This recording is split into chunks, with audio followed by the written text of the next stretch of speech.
Essa videoaula, focada no concurso da Companhia de Desenvolvimento de Rondonópolis, Mato Grosso, é um oferecimento do Estúdio Aulas, o melhor curso preparatório para concurso público do Brasil, quiçá do universo. E logo, aqui abaixo na descrição desse vídeo, existe dois links muito importantes para você. O primeiro link é o link de uma playlist focada no concurso Coder 2020, uma playlist com videoaulas gratuitas. E um segundo link é o link dos cursos do Estúdio Aulas, também focados neste concurso. Então, uma boa aula para você e nos vemos no Estúdio Aulas. Valeu e até lá. Tchau, tchau. Salve, salve, galera. Beleza pura com vocês? É isso aí. Bora para mais uma aula nossa. Pessoal, tema da nossa aula.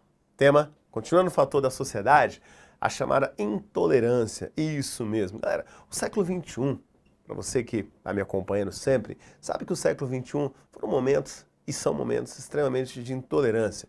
Iniciou-se o contexto de 2001 para frente, momento de intolerância. O ano de 2017, o ano de 2018 foram os anos, né, da intolerância em vários segmentos. Nós temos intolerâncias sociais, intolerância religiosa, intolerância de gênero e muito mais.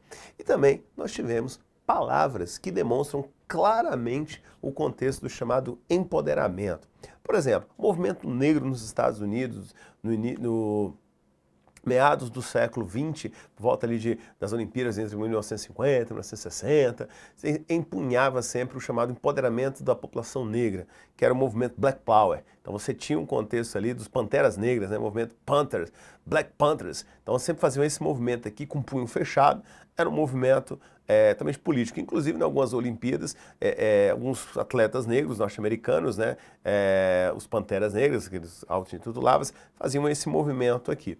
Então isso chamou muita atenção. Aí você já se dá um pouco a tentativa de fazer um empoderamento da população negra no mundo, não só no Brasil, mas no mundo como um todo. Então a gente vive um contexto de momentos de intolerância. O que a gente pode lembrar sobre isso também? A internet, a grande rede, né, a grande rede mundial de tecnologia de informação, ela virou um campo minado, isso mesmo, um campo minado de intolerância.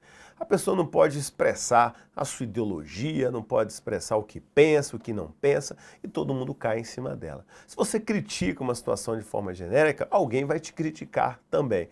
É uma conversa mais aberta, né? Antes a gente conversava de forma pessoal. Eu estou aqui numa mesinha conversando com um colega, com determinados grupos sociais, um ou outro opinava, aquela coisa não. Hoje não, nós estamos com a tecnologia. Você está em casa, está no trabalho, está em algum lugar, está me assistindo aí. Então, ou seja, ganhou o mundo, né? A minha opinião, a sua opinião, as nossas ideias ganharam o mundo. E hoje cada pessoa passa a ter, inclusive, a sua própria TV, né? Ela tem sua TV, ela tem seu YouTube, ela tem seu canal, ela faz e acontece nesse cenário todo. Aí a gente tem essa percepção onde a intolerância ela foi potencializada ao longo desses anos. E aí tem uma ideia sobre isso. Veja comigo as relações pessoais no século XXI. Primeiro, intolerância dos limites da liberdade de expressão, galera, conceitos e causas. Intolerância é a não aceitação das diferenças e a incapacidade de reconhecer uma opinião divergente. Manifestações de ódio têm crescido no Brasil e no mundo, devido a fatores como a crise política e econômica e o fortalecimento do individualismo e da cultura do medo. A internet e as redes sociais também têm papel central na visibilidade e na repercussão dos episódios de intolerância. Isso é um outro fator que muito nos chama a atenção também nesse contexto. Como eu acabei de falar para vocês, a internet, as redes sociais, é uma outra coisa que é terrível quando a gente fala no contexto das redes sociais, em particular, um app chamado WhatsApp, que eu sei que você tem, todo mundo acaba tendo esse mecanismo aí também, né? Pois bem, já tentei várias vezes ali, tentei criar coragem para acabar com o meu Facebook, mas não consegui forças para isso ainda. Não sou um ser evoluído para conseguir acabar de fato com o meu Facebook e ficar apenas com o meu Instagram. Apesar que o Instagram hoje tem uma visibilidade dantesca também, mas é uma visibilidade sobre uma outra ótica, né? Então o Facebook, ele ainda é muito usual, apesar que virou uma máquina, um triturador de opinião para tudo quanto é banda. O Estou tentando, quem sabe um dia eu consiga, né? Ou se eu deixo ele acabar como acabou o finado Orkut. É isso aí. Alguns que estão assistindo vão lembrar claramente o que eu estou falando aqui do Orkut. Então, ou seja, as redes sociais viraram esse campo minado de ódio para tudo quanto é banda. E não vai cessar por aí, né? Por isso que nós abordamos, inclusive, a temática de fake news, que corrobora muito com essa informação aqui nossa também. E aí vem vários pontos dessa intolerância. Racismo, questão de preconceito de cor, né? Racismo. A discriminação com base em características físicas, como a cor da pele, tem origem na escravidão e ainda hoje persiste nos países que adotaram esse sistema, como os Estados Unidos e o Brasil. Devido ao preconceito racial, os negros são os mais afetados pela violência, os que têm os mais baixos salários e escolaridade e representam a maior parte da população carcerária do país. Exatamente. E estão aonde? Também nas zonas periféricas. Racismo. Religião. Os seguidores das crenças de matriz africana, como Umbanda e Candomblé, são os principais alvos da intolerância religiosa no Brasil, fenômeno que tem relação direta com o racismo em algumas nações. A situação é ainda mais grave quando as restrições à liberdade de religião partem do próprio governo, como em Mianmar, Índia e Arábia Saudita, ou de grupos religiosos extremistas, como o Estado Islâmico. Você vê, o Estado Islâmico, gente, eles são tão extremistas que eles perseguem os próprios islâmicos que não compactuam com suas ideias conservadoras. É absurdo, mas existe. No mês de outubro de 2018, nós tivemos um ato de racismo muito forte, religioso, uma intolerância religiosa dentro do maior terreiro, maior casa, né, maior terreiro de Umbanda, em Salvador, o maior centro de religião afrodescendente em Salvador, foi tomado pelo preconceito, ele foi depedrado, queimado, estilhaçado. Isso veio à tona, né? E a realidade da Polícia de Salvador relata, a Secretaria de Segurança, que todo mês, toda semana, você tem um terreiro de religião afrodescendente, usualmente nós chamamos de terreiro de macumba, né? Sendo invadidos, sendo depedrados, sofrendo algum tipo de violência nesse segmento. Então, o Brasil ainda tem muito, mas muito a avançar. Eu não diria só o Brasil, pessoal. Os Estados Unidos também você tem isso. Na região sul dos Estados Unidos, você tem ainda a presença muito forte da Ku Klux Klan, conhecida também como KKK. Então, a relação, a questão intolerância, ela ganha essa força muito forte. Então, religião, racismo e muito mais. Tem um outro fator também que cresce essa intolerância. Intolerância pelos imigrantes. Nós temos aí imigrantes e refugiados. É o caso da xenofobia. Dois conceitos que eu quero colocar para você na tela. Olha aí comigo. Xenofobia. A estagnação econômica, a crise dos refugiados, e o temor do terrorismo acentuaram a aversão e o medo de pessoas de culturas diferentes, em geral estrangeiros, em diversas regiões do mundo. Isso levou os Estados Unidos e alguns países da Europa a adotar um discurso nacionalista e conservador e políticas anti-imigração, como a construção de muros para barrar a entrada de imigrantes. No Brasil, o aumento do número de refugiados é acompanhado pelo crescimento da xenofobia. Sim, que até então nós não tínhamos isso muito forte, né? Isso principalmente na região de Roraima, com Venezuela. O Brasil está despertando esse cenário, né? Além da xenofobia, temos o caso de gênero também. Pelo menos uma pessoa LGBT é assassinada por dia no Brasil. O país é campeão mundial de homicídios de transgêneros. Essas pessoas também estão expostas ao preconceito e exclusão social. No mundo, a prática homossexual é considerada crime em mais de 70 países. Em 7 deles, como o Sudão e o Irã, é punido com pena de morte. Para você ter ideia, nós temos Sudão e Irã, identificou que uma pessoa é homossexual, essa pessoa será morta, executada. A Rússia, por exemplo, no contexto da Copa do Mundo de 2018, nós vivenciamos isso, onde o Vladimir Putin deixou muito claro que não queria que as pessoas se acariciassem, pessoas do mesmo gênero, né, se acariciassem nas ruas. E ele já tinha feito isso de forma muito mais agressiva nas Olimpíadas de Inverno em Sochi, foi feita na Rússia também. Então ele até chegou a pedir para que as pessoas homossexuais não fossem às Olimpíadas de Inverno. Então o mundo vive sim essa onda extremamente conservadora nesse aspecto, uma mudança de valores muito forte, tudo isso. Dentro do contexto dos refugiados, nós estamos vivenciando no ano 2018 uma verdadeira marcha para os Estados Unidos de pessoas ali latinas, do México, de toda a América Central, que estão marchando para tentar. Isso é uma invasão, viu, pessoal? Essas pessoas não podem ser dadas como imigrantes. Muitos estão chegando lá sem documentos, sem nada. É obviamente que as fronteiras, o país vai ter que fechar a sua fronteira, né? Quando a gente classifica refugiado, venezuelano tem que ser chamados de refugiados porque eles estão fugindo de uma situação econômica onde as suas vidas estão em risco. A mesma coisa eu tenho no caso dos sírios e do Iraque. Os refugiados da Síria e do Iraque, se ficar, podem até morrer, mas por causa da guerrilha, por causa do contexto do terrorismo, do Estado Islâmico. No caso da Venezuela, podem morrer de fome, situação social e econômica grave. Eis aí o alerta. Então, sim, no nosso caso, o Brasil já recebeu quase 100 mil refugiados venezuelanos. No caso da Colômbia, que é mais próximo ali, pela questão da língua também, o espanhol, já recebeu mais de 1 milhão de refugiados venezuelanos. A coisa é séria. OEA, se liga, Organização dos Estados Americanos. Algo está acontecendo aqui na América Latina e ninguém está vendo nada, ou melhor, não está fingindo que não vem nada, né? Esse é um ponto social para a gente pensar. Essa ideia de sociedade que a gente falou aqui. Uma outra ideia que eu quero colocar em tela para vocês é a tecnologia. Olha só esse outro ponto ali. Já que falamos aqui da nossa fake news, esse contexto todo que a gente tem aí para pensar, nós também temos a pensar esse contexto de tecnologia. Tecnologia também faz parte, falamos dela aqui a partir do fake, né? Mas olha só uma forma geral. Internet, rede de intrigas, né? Que aí reforça essa ideia de fake news também. Que aí a gente pega a questão também, não só tecnológica, até um pouco também social, né? Que é a questão da rede do ódio também, né?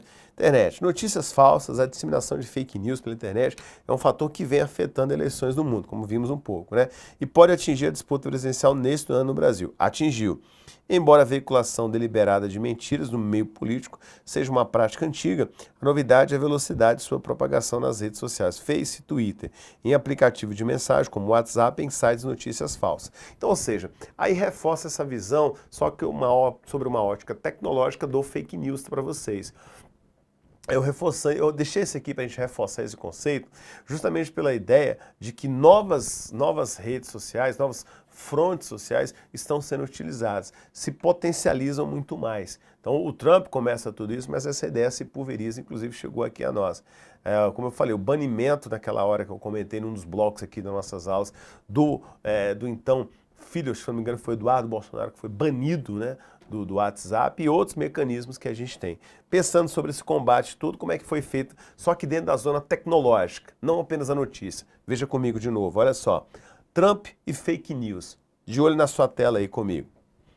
Ó, Trump fake news. O uso maciço de fake news na internet marcou a campanha presidencial do norte-americano em 2016. Investigações conduzidas por autoridades apontam que o republicano Donald Trump teria sido favorecido por operadores russos que disseminaram informações falsas para prejudicar a candidatura da democrata Hillary Clinton. E fatos que estão sendo investigados ainda, né? Combate. Fake news, Face e Google adotaram providências para coibir a prática entre eles. O estabelecimento de parceria com grupos de secagem de notícias para testar a veracidade de seu conteúdo. O Face também decidiu que o feed de cada internauta passará a priorizar posts de amigos e familiares em detrimento das páginas jornalísticas e de empresas. Já o Google implantou um selo de verificação de fatos para combater conteúdos enganosos. Ou seja, todos os lados nós fomos cercados para tentar combater essas fake news, para tentar deixar isso de uma forma mais límpida, né? Mais transparente para a gente. E de fato foi o que aconteceu, né? Nós vivenciamos o cenário de eleição no Brasil, onde a fake news ela esteve presente, mas ao mesmo tempo foi bastante combatida. Mas não dá para atingir 100%, né? 80%. O que mais? Olha só.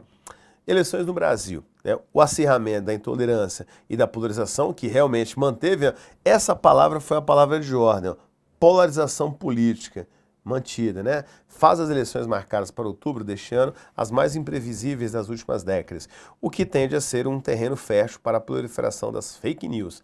Por isso que se tentou se regulamentar, né? O TSE anunciou que irá realizar uma forte tarefa de conjunto com o Exército, a Agência Brasileira de Inteligência e a Polícia Federal para combater as fake news durante o processo. Na reforma eleitoral de 2017 foi liberado o chamado impulsionamento do conteúdo, que aí é aquilo que eu falei para você já, CNPJ de cada candidato, né? Quando um candidato, partido político, empresa ou indivíduo paga por uma postagem ser propagada no Facebook, é demais redes sociais. Então, ficou mais fácil isso aí, né? Por isso que dentro desse fator da sociedade, aí a gente tem essa intolerância do ódio à barbarie que se reforça em cima da questão tecnológica, né? Que aí você passa a ter essa visão. Ó, o que gera essa intolerância, pessoal? O interessante entendimento das razões de intolerância é o do antropólogo francês François Héritier, 1933, agora de 2017 aí. Segundo ela, a antropóloga, né? Segundo ela, a intolerância está associada à dificuldade de reconhecer a expressão do candidato, da condição humana, do que nos é absolutamente diverso. Ser intolerante seria restringir a definição de humano aos membros do grupo. Os outros, sendo não humanos, podem ser tratados como tais. Esta aí é uma das chaves para a compreensão das causas do aumento da intolerância nos últimos tempos. Olha só, o que nós temos então? A pessoa, ela não aceita a condição do outro. Ela está tão assim fechada na sua opinião que pouco importa se o outro falar uma coisa racional. As pessoas não estão se ouvindo. Elas não estão se ouvindo e elas não estão se lendo. Foi aqui um exemplo que eu dei para vocês quando a gente teve uma reportagem, numa das aulas anteriores, onde você tem uma reportagem onde o cara só julga pela manchete. Ele não lê o artigo, ele não sabe o que se trata. Então, isso é um contexto também dessa intolerância, desse ódio todo que a gente vive hoje. E algum desses pontos que a gente chama atenção tá aí, olha só. Aqui, ó, quando eu falo, a elas se juntam outras, ó. Aí você tem aqui o isolamento e cultura do medo. Tem muita gente que não sai de casa. Aqui a gente pode estar dando ideia, inclusive, como a ideia de patologias, ó, patologias mentais, né? Doenças mentais em geral. Depressão, por exemplo, é uma delas. As desigualdades sociais, né, e culturais reforçam o isolamento dos indivíduos em grupos que não reconhecem no outro um semelhante, mas sim uma ameaça. Esse sentimento costuma ser materializado contra aqueles excluídos, historicamente, como negros e índios. O temor do desconhecido torna-se mais real e ameaçador com a inclusão social e econômica desses grupos, como ocorreu no Brasil a partir de meados do ano 2000. Nos países desenvolvidos, a chegada de refugiados da África e do Oriente Médio gera um sentimento de deslocamento social e econômico e de perda de laços identitários, que também leva a considerar o estrangeiro como inimigo. Você passa, aí, ó, aquele conceito que eu falei para vocês aqui uma aula anterior sobre o conceito de xenofobia, né? Muito forte, o conceito de xenofobia se fortalecendo cada vez mais. Eu não reconheço o outro, mas é um ser humano, mas ele é uma ameaça para mim, as suas ideias, o seu temor, né? Então é um debate muito amplo isso dentro do contexto dessa intolerância que a gente passa a vivenciar ali. Questão cultural, questão fechado, o individualismo, né? Esse individualismo também passa a ser muito forte. Olha essa ideia aí, ó. Individualismo e imediatismo. Ó, a substituição da ideia de coletividade, de solidariedade, pelo individualismo, em que falta experiência do lugar comum e do convívio social, leva o indivíduo a não considerar mais o outro e pensar apenas nas satisfações imediatas de seus desejos e interesses pessoais. Esse imediatismo também tomou o lugar da reflexão. A falta de interesse em ouvir argumentos contrários às ideias preconcebidas, favorece a proliferação de atos e comentários intolerantes.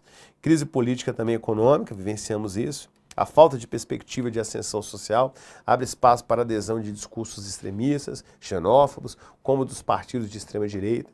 A crise fomenta o ódio e a discriminação a determinados grupos identificados como os culpados pela crise. Ao mesmo tempo, surge um terreno fértil para salvadores da pátria, candidatos, grupos e partidos com discurso autoritário, segundo eles, a única maneira de colocar a ordem no caos. Que aí é onde você volta, né, melhor dizendo, volta a bandeira do conservadorismo, né, em todo o país. A gente vivencia muito isso. Então, as redes sociais, elas desenvolveram esse papel muito forte, né? Como eu falei, a pessoa está aqui, eu estou aqui atrás dessa tela, aqui eu digito ó, o que eu quero. Pá, mando, disparo. Estou protegido pela internet. Só que aí é onde você tem as investigações da polícia que mostram claramente, olha, cuidado, dá para chegar em você, certamente. A gente tem essa visão toda aí também, que dá para a gente chegar nas pessoas. Isso é um fato muito forte que a gente passa a ter isso aí. Então, a gente tem esse cenário, né, digamos assim. Aí é onde você passa a ter esse momento aqui, ó, o papel das redes sociais, tá vendo? O papel das redes sociais, uma força muito grande para você. Ó, se episódios de intolerância no Brasil e no mundo sempre ocorreram, exceto que a internet, e sobretudo as mídias sociais, impulsionaram a visibilidade, o alcance e a repercussão desses fatos. Com a internet, a discussão e as opiniões ganharam exposição pública e alcançaram um novo patamar. Um post intolerante, por exemplo, pode ser replicado para milhares de pessoas em diferentes lugares do mundo, de forma ultraveloz, em tempo real. Exatamente. Gente, disparou aqui, é que nem a flecha lançada, é a palavra lançada. O anonimato, a sensação de impunidade, ou a sensação de impunidade, propiciada pela mediação tecnológica e pelo distanciamento físico, leva pessoas que normalmente teriam um certo pudor em expor pensamentos preconceituosos a manifestar suas opiniões livremente, sem qualquer limite ético. A forte polarização política e a necessidade de se impor uma determinada visão de mundo favorece o surgimento de outros fenômenos na rede. Um deles são as bolhas virtuais, que nós falamos aqui, chamar as bolhas. Você acha que você está seguro. Por meio desse histórico de navegação, as redes sociais fazem chegar a cada usuário conteúdos e opiniões que mais lhe agradam ou interessam, deixando de mostrar ideias divergentes. Pesquisas mostram que quanto mais a pessoa está inserida nesse ambiente restrito, mais predisposto está em compartilhar conteúdos que confirmem suas crenças, sem se preocupar com a veracidade. Ah, palavra-chave, ó.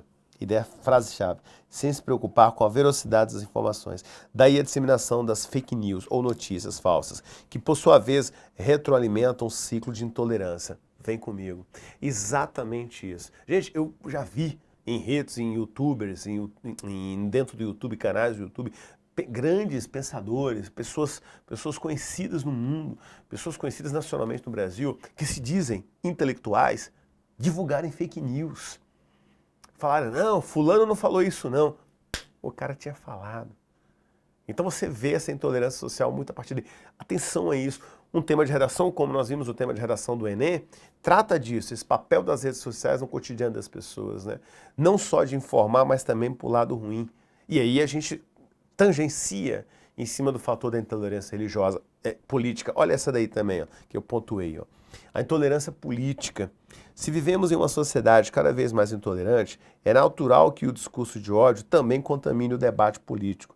No processo de polarização política, o crescimento da extrema-direita tende a levar ao crescimento da extrema esquerda e vice-versa. Esses dois extremos, que parecem tão distantes, acabam por se aproximar unidos pelo fio da intolerância. Segundo o cientista político francês Jean-Pierre Fayet, a distância entre o extremo e a esquerda, entre a extrema esquerda e a extrema direita é menor do que entre elas e o centro do espectro político. Então, a distância é muito menor, é muito tempo, porque você é extremista de um lado, só que você só acredita naquilo que você quer. O exemplo dessa percepção ocorreu no Brexit, o referendo de 2016, que decidiu pela saída do Reino Unido da União Europeia. Partidários da extrema esquerda e direita do país votaram em favor do Brexit e mantiveram os discursos unificados na crítica à globalização e no fortalecimento da soberania dos britânicos diante dos europeus. No Brasil, o processo de impeachment da presidente Dilma, em agosto de 2016, expôs a forte polarização ideológica que já vinha tomando conta do país. De um lado, estavam os que viram o afastamento do presidente como um golpe, com o objetivo de deter o que avaliam como as conquistas sociais dos governos petistas e que hoje criticam o governo Michel Temer. Pelos retrocessos das questões sociais e ambientais, entre outros, de outro, os favoráveis ao impeachment, que responsabilizam o Partido dos Trabalhadores pela corrupção generalizada que levou o país à sua maior crise econômica e política das últimas décadas. Exatamente, está vendo? Esse lado dessa intolerância que provoca, porque você tem duas visões, um grupo que está a favor, um grupo que está contra, eu tenho a minha opinião, o cara tem a dele, então você vê essa disputa toda. Então falta o quê? Racionalidade. As pessoas perderam essa razão em cima dessa questão, né? que mais, professor? Olha outro ponto para a gente pensar aí. Como resultado, uma sucessão de ataques violentos e manifestações de ira, brigas entre famílias por divergências políticas, exclusão de amigos nas redes sociais, sim, aconteceu, né? E políticos vaiados em lugares públicos. A polarização ideológica que vem pautando a política nacional agora ameaça contaminar o que debate que antecede as eleições. Sim, e já contaminou, né? Quando serão eleitos presidente da República, governadores, senadores e deputados. Com o crescimento dos extremos, sobra pouco espaço para negociação e o consenso. A impossibilidade do diálogo coloca em risco o próprio sistema político e a democracia, que pressupõe a convivência de ideias diferentes e a aceitação do outro. No limite, a intolerância representa a perda do que nos caracteriza como humanos e civilizados, a racionalidade, a empatia, a capacidade de se comunicar e resolver conflitos e o retorno à barbarie. Que aí é o contexto de você ter a percepção da importância, por exemplo, do contexto das instituições. Sim, nós temos que respeitar a igreja, sim, temos que respeitar o judiciário, o legislativo, o executivo, as escolas. Tudo isso é importante, essa respeitabilidade, porque senão você volta para a barbarie. A gente vê muito nas redes sociais as pessoas xingando juízes, né? Cadê o respeito? Se perdeu tudo isso. Aí você tem um ponto para pensar, seja numa redação, seja num item de questão para você pensar, para você resolver, né? Bem, eu falei para vocês aqui, nós já tínhamos comentado numa aula anterior, no bloco anterior, a respeito da questão da matriz de transporte brasileira, né? Nós vimos que a rodovia ela atinge 65% do Brasil. Então, a nossa matriz, a nosso principal meio de transporte no Brasil de cargas e tudo, são as rodovias, né? E aí a gente comentou um pouquinho naquela aula a respeito da greve dos caminhoneiros. Então, agora eu coloco essa greve dos caminhoneiros para a gente pensar. De olho na tela para você ver essa ideia aí. Olha só. Protesto dos caminhoneiros e o preço da gasolina. Ó. Protesto dos caminhoneiros e o preço da nossa gasolina. Em maio de 2018, uma greve levou à paralisação de transporte rodoviário do Brasil. É a greve dos caminhoneiros. Articulado por meio de redes sociais, em especial o aplicativo de mensagem, ó, o WhatsApp, de novo, gente, fantástico isso, né? Em poucos dias, a falta de abastecimento de combustíveis de mercadorias como alimentos e remédios, esvaziou as ruas e instaurou uma sensação de crise no país. Embora o direito à greve seja legítimo no Brasil, a suspeita de que o movimento seja, na verdade, um lockout, ou seja, a greve foi articulada por empresários e não pelos trabalhadores, o que é ilegal. Em foco está o aumento do preço da gasolina e do diesel, que estaria encarecendo as entregas e prejudicando os caminhoneiros. Mas não foi sempre assim. Bem, faz um ano que algo mudou na política de regulação desse preço. Sim, lembrando, vem comigo, o contexto do governo Dilma anteriormente, de Dilma para Temer, o Petrobras ela arcava com todas essas despesas, esses custos todos. Só que se for onerando a Petrobras, onerando a Petrobras, onerando o Estado, né? E o preço passou a ser repassado, eles mudaram essa alíquota. Quem paga mais ainda agora é a gente, aí onde a coisa engrossou e os caminhoneiros piaram, falaram, olha, o diesel não dá, o valor do frete não sobe, a gente não tem condição, a manutenção do caminhão é cara, tá tudo caro, e aí o diesel subiu, a gente perde bastante, e o frete não paga nada. Então, o caminhoneiro, ele ganha, vamos dar um exemplo, uma carga aí, uma carga boa que ele pegou, sei lá, foi feito um acordo de 20 mil, você vai receber 20 mil, isso eu estou falando de um caminhoneiro autônomo dele, caminhão dele, né? Uma carga aí de 20 mil, ele faturou 20 mil durante 2 semanas, um exemplo, tá? 2 semanas ele faturou 20 mil. Faturou 20 mil, mas os gastos, tudo que ele pagou, ele sobrou quanto? Ele sobrou R$2.000. R$2.000. Isso é a realidade. Ele gastou 18 mil com tudo, custos e muito mais. Então é complexo, né? O que mais? Olha lá, ó. Em julho de 2017, a política de preço da Petrobras ela foi alterada, aquilo que eu falei. Ó. Até então, a Petrobras tinha certo poder de determinar o preço que seria cobrado por litro de combustível, pois pagava do próprio bolso parte desse preço, a fim de controlar e manter a competitividade do setor rodoviário no Brasil. E o que mudou? A Petrobras começou a repassar a oscilação dos preços do mercado internacional para o mercado nacional. Assim, hoje, o preço da gasolina e do diesel são determinados pelo preço do barril do petróleo. Aí mudou. No mercado internacional é pela variação do dólar, que aí sobe mesmo, né? Essa mudança teve como principal consequência a perda do controle de parte do preço do combustível, já que a situação se agravou com a alta do dólar e do petróleo. Isso aumentou o preço do transporte, do escoamento de produtos, que segundo a Confederação Nacional de Transporte, CNT, concentra-se 60% das rodovias. Atualmente o Brasil tem um total de 1.580.964 quilômetros de rodovias, sendo que apenas 212.798 quilômetros são pavimentados. Isso é absurdo, gente, absurdo mesmo isso aqui, ó.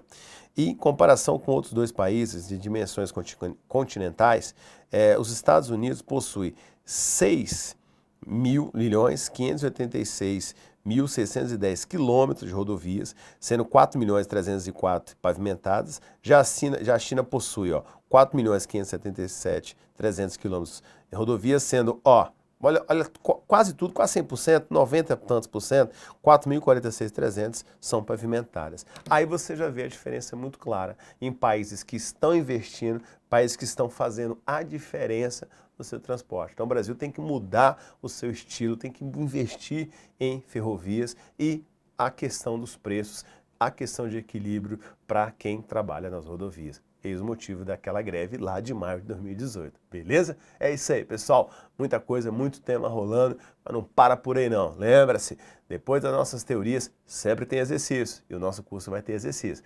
Prepare-se, tá certo? Até lá, pessoal. Valeu! Essa videoaula, focada no concurso da Companhia de Desenvolvimento de Rondonópolis, Mato Grosso, é um oferecimento do Estúdio Aulas, o melhor curso preparatório para concurso público do Brasil, quiçá do universo. E logo, aqui abaixo na descrição desse vídeo, existe dois links muito importantes para você. O primeiro link é o link de uma playlist focada no concurso Coder 2020, uma playlist com videoaulas gratuitas. E um segundo link é o link dos cursos do Estúdio Aulas, também focados neste concurso. Então, uma boa aula para você e nos vemos no Estúdio Aulas. Valeu e até lá. Tchau, tchau!